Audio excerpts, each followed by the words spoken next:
Bienvenidos a esta presentación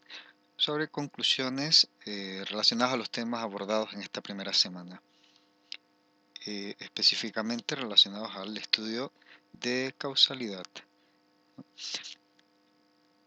Partíamos de la reflexión que nos proponía Rodman sobre las dos temáticas que mayor discusión y posturas encontradas han generado en las últimas décadas, tanto en los teóricos como en los filósofos del campo de la salud, ¿no? El responder a las respuestas relacionadas a la pregunta de qué es salud y cómo se produce y se puede y son los factores que generan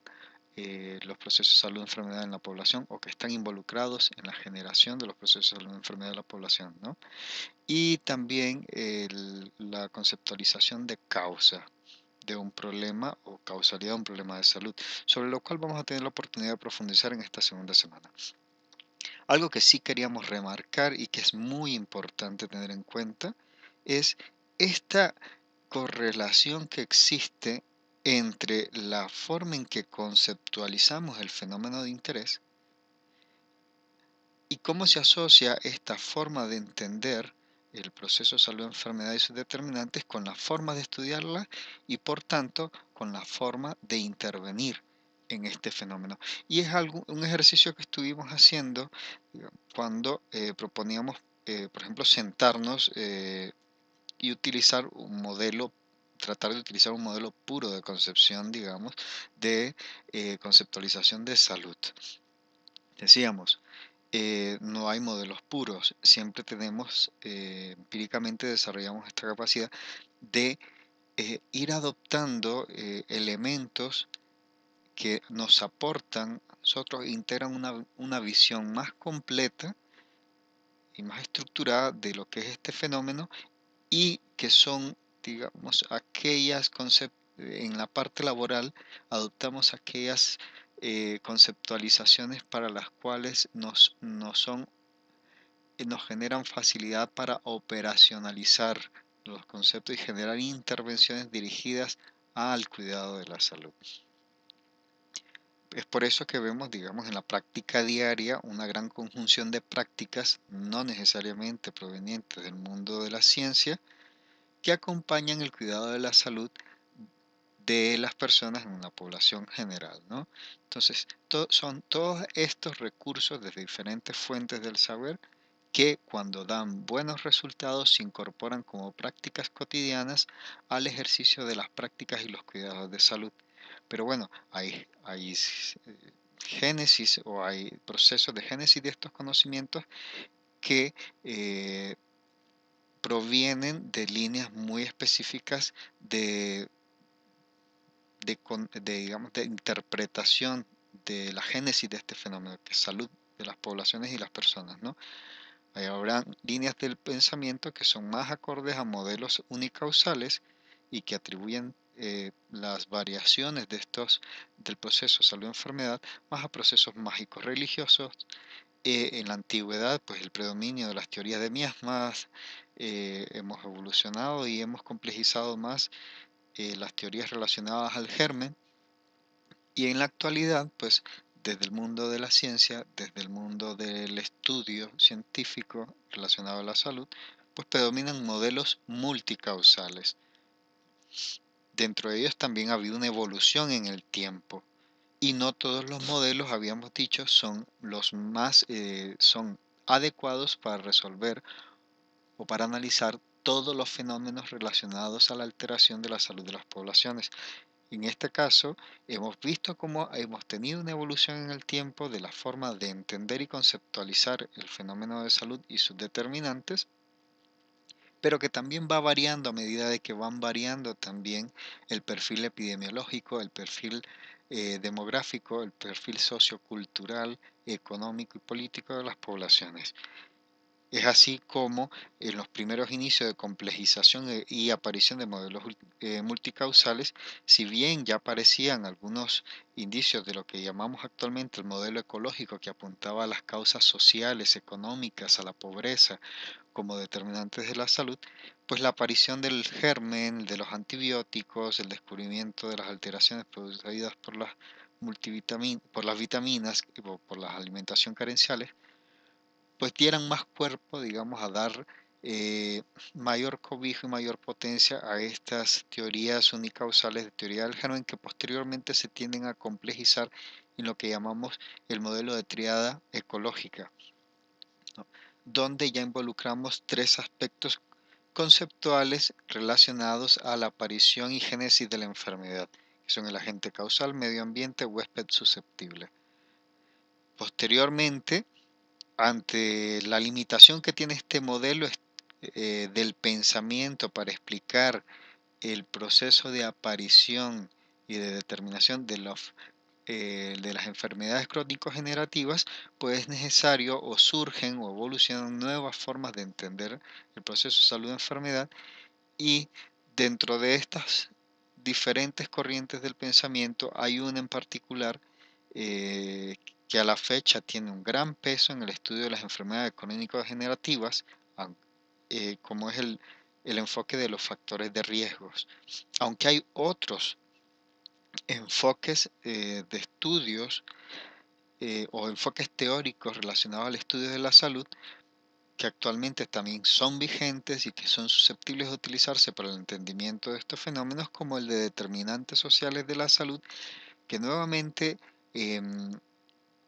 lo que propone es darle también mayor peso no solamente a estos elementos o a estos determinantes individuales o como son los genéticos, como son estilos de vidas, y a los elementos relacionados al germen, sino que proyecta a darle más importancia a los elementos relacionados a la distribución social de la riqueza, a la forma diferencial de la redistribución de los servicios básicos y de aquellos servicios o recursos que favorecen el cuidado de la salud. Es decir, son más potentes para la generación de políticas públicas de salud que los otros modelos, ¿no? Entonces, cada uno de estos modelos da peso a algunos elementos y factores como determinantes de la salud, y por tanto las intervenciones irán dirigidas a estos factores a los cuales realza o a los cuales le da más importancia este enfoque teórico que utilicemos, y de eso hay que tener entonces claridad. ¿Cuál modelo para el problema de salud que estás analizando y para el nivel desde el cual lo estás analizando? ¿Cuál es el modelo teórico eh, que, que te permite una mejor aproximación? Y eso define inmediatamente las formas de estudiarlas, los instrumentos, la metodología, y propone también los elementos determinantes a estudiar, y que este enfoque teórico da mayor peso. Por tanto, las intervenciones irán dirigidas a la afectación de estos factores determinantes que la corriente teórica verifica o propone como los más importantes a intervenir a la hora de eh, intervenir en el campo de la salud.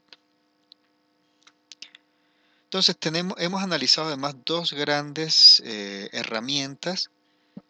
que contribuyen a la epidemiología a la estructuración de la epidemiología como campo de estudio de la salud o como ciencia del estudio de la salud. Uno es el enfoque de factores de riesgos. Este es el marco conceptual que que mayormente, digamos, nutre el enfoque epidemiológico, ¿no? Es el de factores de riesgos, y donde se propone que hay una serie de factores ordenados en diferentes em, componentes, como los biológicos, ambientales, estilos de vida relacionados a la atención de la salud, socioculturales y económicos, que son necesarios a caracterizar y a identificar de forma específica la forma en que interaccionan la forma en que determinan y se asocian o no a las alteraciones de la salud de la población o se relacionan a fenómenos específicos de morbilidad y mortalidad entre la población. Lo interesante aquí es, una vez que lo hemos mapeado, caracterizarlos e identificar cuáles son modificables y cuáles son no modificables producto de la acción social organizada, ya sea desde los servicios de salud o desde otros sectores del, que generan la intervención social organizada. Lo interesante de este enfoque, de esta propuesta, es que eh, hay que tener claridad, y esto desde aquí hay que tenerlo claro, ¿no? Que estos factores interactúan entre ellos. Entonces, eh, aquí hay que tratar de evitar estas asociaciones espurias, de tratar de minimizar y creer que las intervenciones específicas sobre un factor de riesgo van a mejorar o van a modificar en gran medida un problema de salud. Porque desde el mismo marco conceptual de este enfoque teórico se reconoce de que hay interacción entre estos elementos, es decir, cuando están y aparecen dos o tres, cuatro, todos estos elementos, digamos, están interviniendo constantemente en la manifestación de la enfermedad, pero hay factores que potencian los efectos adversos cuando se combinan o cuando se presentan, o hay combinación de estos factores que potencian la protección a la salud. Y por sí mismos, pues la contribución a mejorarlo, a desmejorar la salud, por sí mismos puede ser incluso a veces menor que cuando actúan en conjunción con otros factores. Entonces, por eso hablábamos de que en la planificación y ejecución de programas, lo idóneo es que las intervenciones en salud afecten no a más de un factor determinante, porque tendrán en general, digamos, mayor posibilidad de impactar positivamente en los efectos de la salud. Y por eso desde Alma Ata también, consideremos, se habla de esto de la combinación de acciones de entre los mismos actores sociales, porque los recursos y servicios y los poderes de actuación de cada uno de los representantes de, por ejemplo, el sector gobierno, cada sector, vean, tiene una correspondencia de actuaciones con algunos de estos componentes de los factores de riesgo. Es así, por ejemplo, como tenemos desde el campo de la salud, todo lo que tiene que ver con relacionados a la atención a la salud, más bien a las alteraciones de la salud, a la enfermedad. Pero vean que, digamos, son otras instituciones las que tienen los recursos de poder por ley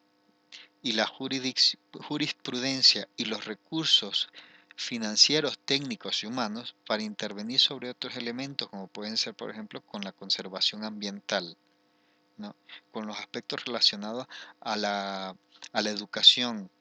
¿no? A la promoción de patrones de estilos de vida, ¿no? A la adecuación medioambiental para favorecer estilos de vidas saludables, como es la implantación de lugares para hacer actividad física y demás. Entonces, aquí, desde el mismo concepción del modelo, pues es válido, es válido la propuesta de esto de acciones intersectoriales para impactar positivamente en los fenómenos de salud.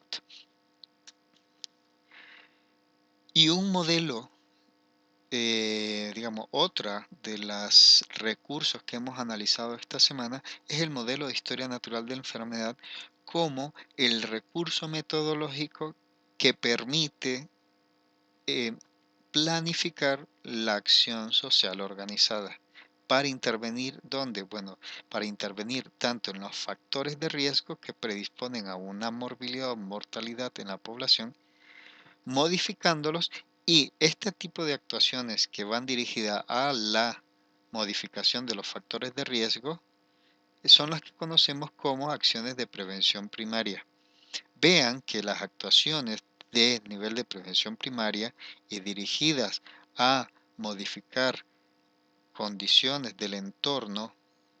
y de la vida de las personas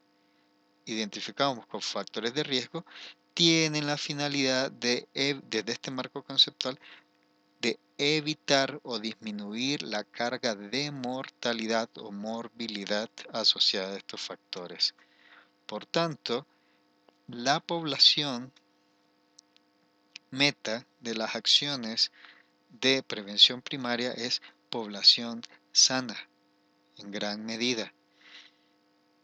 Actuaciones de prevención primaria a gran escala son las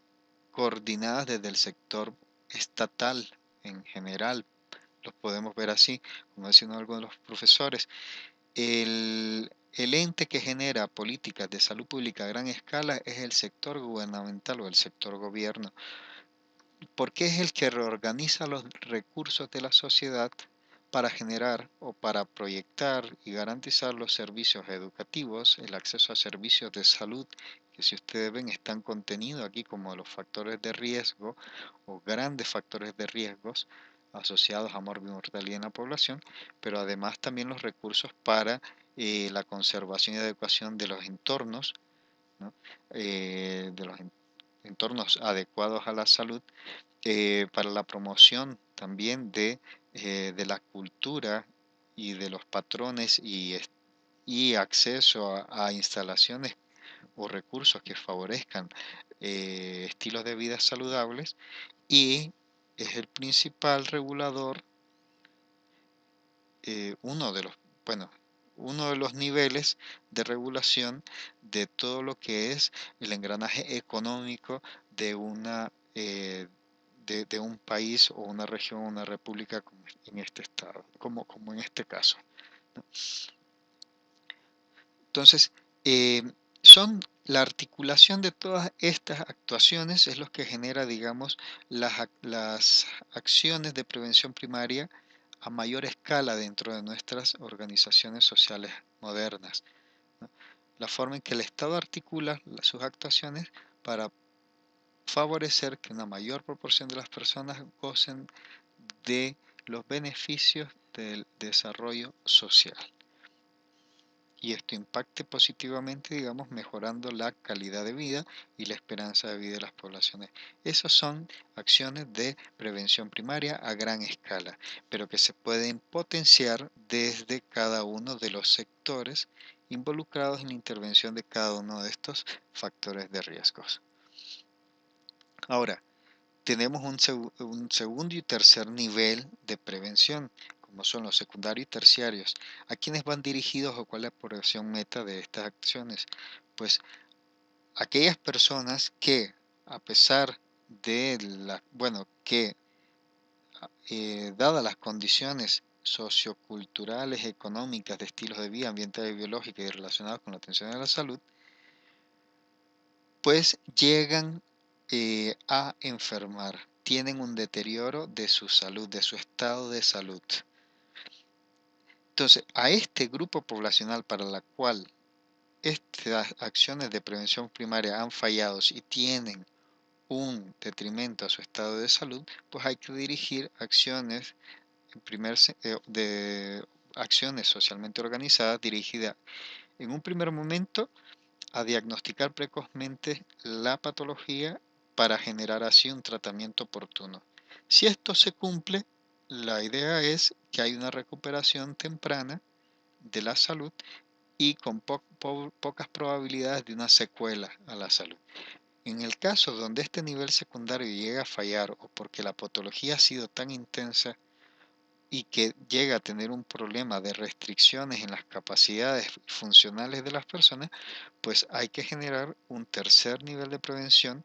primaria que es dirigido a la atención de las secuelas, en este caso de rehabilitación temprana, que son que si ustedes ven esta lógica de organización, pues se corresponde en alguna medida solo con los niveles de complejización de atención en salud del sector salud, eh,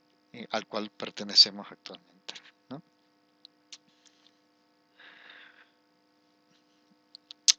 Ahora, una de las propuestas de este modelo de factores de riesgo es no es necesario conocer a profundidad cómo es que estos factores de riesgo operan, y en qué medida o cómo se transforma, por ejemplo, estos factores de riesgo en el cuerpo de las personas y cuál es la base bioquímica o molecular por el cual este factor de riesgo genera la enfermedad. Por ejemplo, es fácil, ha sido con los avances de la ciencia molecular hasta la fecha, pues hemos aprendido mucho de la forma en que el tabaco, pues, y las toxinas del tabaco agreden a las células en el epitelio pulmonar y favorecen la creación del cáncer. Pero hay otros factores de riesgo, como por ejemplo, eh, nivel educativo bajo, ¿no? ¿Por qué no todas las personas de nivel educativo bajo o bajo nivel socioeconómico entonces tienen la misma probabilidad de enfermar? O no todas las personas pertenecientes a un mismo nivel o estrato socioeconómico enferman. Entonces, aquí hay muchas cosas que dilucidar, porque por sí mismos estos factores de riesgo no es que nos generen la enfermedad, probablemente es la conjunción de este factor de riesgo con otros elementos que asociados a un nivel económico bajo, pues favorecen la aparición de la enfermedad, pero muchas veces estos mecanismos de interacción entre los diferentes factores no son totalmente conocidos, pero es posible identificar que están asociados. La fuerza de asociación es posible verificarla, no así el proceso molecular fisiológico que se ve alterado cuando se presentan estos factores de riesgos. Entonces, a pesar de que no se conozcan las bases moleculares y fisiológicas de estas asociaciones, pero sí es posible aplicar medidas correctivas, o sea, a pesar de que no se conozcan las bases moleculares, es posible generar intervenciones sobre estos factores de riesgos, las cuales se verifican eficaces si generan mejoras en el estado de salud de las poblaciones. Entonces, se sugiere que la epidemiología, a partir de esta discusión, debe limitarse a la búsqueda de aquella parte de la red que es posible intervenir efectivamente y de esta manera romper la cadena causal. Es decir, si verificamos en grupos poblacionales que las mejorías en el estatus socioeconómico, en la calidad de ingreso, en la calidad de la alimentación, en el acceso a la alimentación saludable, se asocian a mejoras en las condiciones de salud, pues la epidemiología debe proponer, digamos, adoptar como máxima que las mejoras en estas condiciones de estos factores determinantes de la salud, por tanto, pueden operar de la misma forma positiva en otros grupos poblacionales para lograr iguales condiciones de mejora en los estados de salud de otros grupos poblacionales.